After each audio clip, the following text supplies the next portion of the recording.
मानदेश रत्न पुरस्कार वितरण सोहळ्यामध्ये इथं उपस्थित असलेले माझे मित्र आणि सहकारी डॉक्टर सचिन मोठे साहेब, जे आत्ताच DYSP म्हणून सिलेक्ट झालेले आहेत आणि त्यांनी त्यांचा जीवनपट जो आता आपल्यासमोर उलगडला की किती कष्टातून, किती संघर्षातून त्यांनी MPSCची परीक्षा पास झाले, DYSP झाले. ते मान्य प्रदीप गोरड साहेब. मानदेशाला जगाच्या पातळीवर नेऊन ठेवणारं पहिलं पुस्तक म्हणजे बनगरवाडी. बनगरवाडीवरती पहिले व्यंकटेश माडगूळकरांनी बनगरवाडीचा, इथल्या दुष्काळाचा, इथल्या लोकांचा उहापोह केला.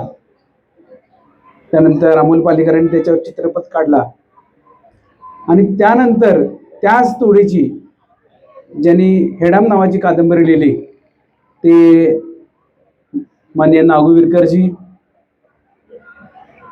ज्यांच्यासाठी हा कार्यक्रम घेतला ते सर्व सत्कार मूर्ती, पुरस्कार ज्यांना मिळाला ते पुरस्कार्थी आणि आपण सर्व बंधू भगिनी. दुष्काळाचा प्रदेश म्हणतात. दुष्काळ टप्प्याटप्प्यानं अख्ख्या महाराष्ट्रात बघितलेला आहे प्रत्येकानं.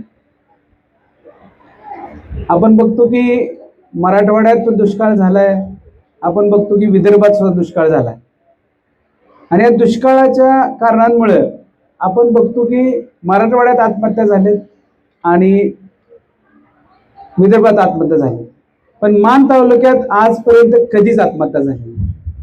याचं एकमेव कारण म्हणजे इथली लोक.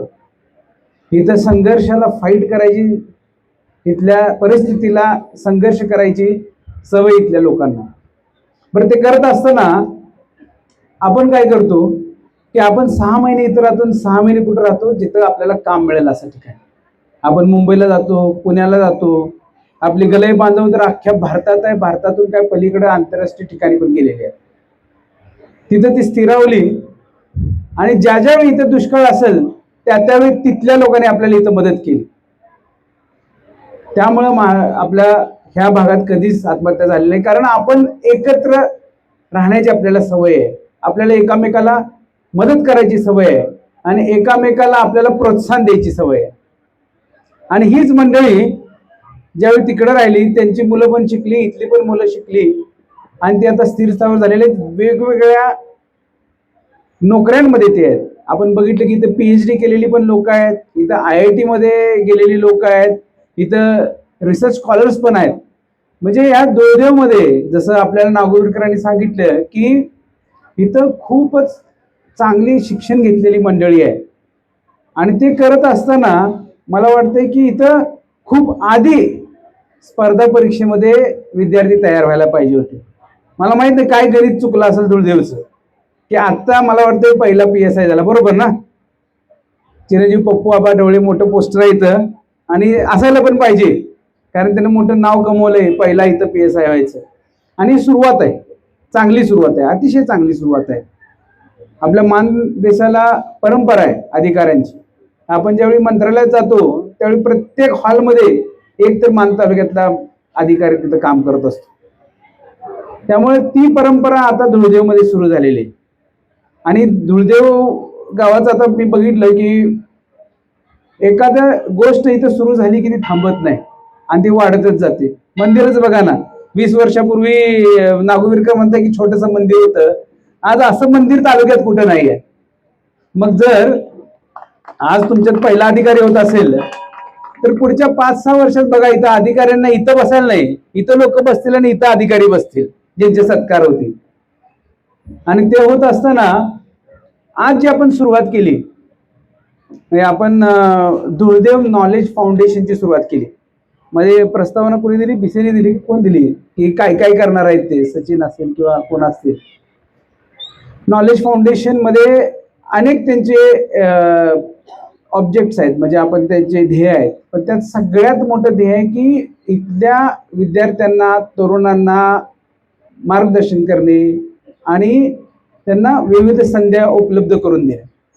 तर नाव तुम्ही ते मोठं आणि चांगलं ठेवलं बरं का, धुळदेव नॉलेज फाउंडेशन. काम पण तसं करावं लागेल.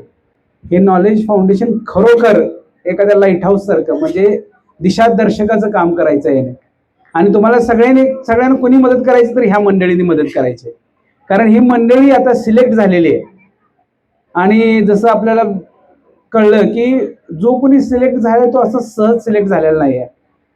अर्ज लाखात येतात, मग पूर्व परीक्षा होते, त्यात काही हजारात सिलेक्ट होतात, मेन्स येते, त्यानंतर इंटरव्ह्यू आणि त्यानंतर फायनल सिलेक्शन. मी लाखात एक अशी सिलेक्शन झालेली मंडळी इथं आहे. मध्ये बोलताना बऱ्याच लोकांनी म्हणलं की एक सामान्य शेतकऱ्याचा मुलगा आहे, सामान्य मेटमळाचा मुलगा आहे, सामान्य शिक्षकाचा मुलगा आहे. तुम्हाला सांगतो, हे जे विद्यार्थी सिलेक्ट होतात त्यांचे आई वडील हे सामान्य नसतात. ही सगळी असामान्य शेतकऱ्याची, असामान्य मेंढपाळाची, असामान्य शिक्षकाची मुलं असतात. कारण हा जो खेळ आहे, MPSC करायचा, UPSC करायचा, हा खेळ सोपा नाही. हा खेळ 5-6 वर्ष चालतो. 5-6 वर्ष ज्यावेळी चालत असतो त्यावेळी फुकट होत नाही हा खेळ, ह्याला खर्च पण खूप होतो. आणि ज्यावेळी हा खर्च होत असतो त्यावेळी तो सामान्य शेतकरी, सामान्य मेंढपाळ आणि सामान्य शिक्षक किंवा कुणी असेल, तो कुठून तरी ती जोड करत असतो, जुळणी करत असतो आणि मग मुलाला किंवा मुलीला तिकडं पुण्याला, मुंबईला, दिल्लीला पाठवत असतो शिकायला. त्यामुळं 4 वर्ष 5 वर्ष एखाद्या माणसाला पगार दिल्यासारखा तिकडे अभ्यासाला ठेवलेला असतो. आणि तो सामान्य, हा अतिशय सुंदर असा कार्यक्रम झालेला आहे. पहिलीच वेळ आहे या कार्यक्रमाची आणि सुरुवात एकदम चांगली झालेली आहे. त्यामुळं हे दरवर्षी असंच राहू द्या. एक चांगलं त्यांना दिशा मिळेल आणि ती दिशा मिळाल्यावरच एक चांगलं काहीतरी ते आयुष्यात करू शकतील. माझ्याकडून बऱ्याच लोकांचे सन्मान झाले, त्या सर्व सन्मानार्थींना मी शुभेच्छा देतो.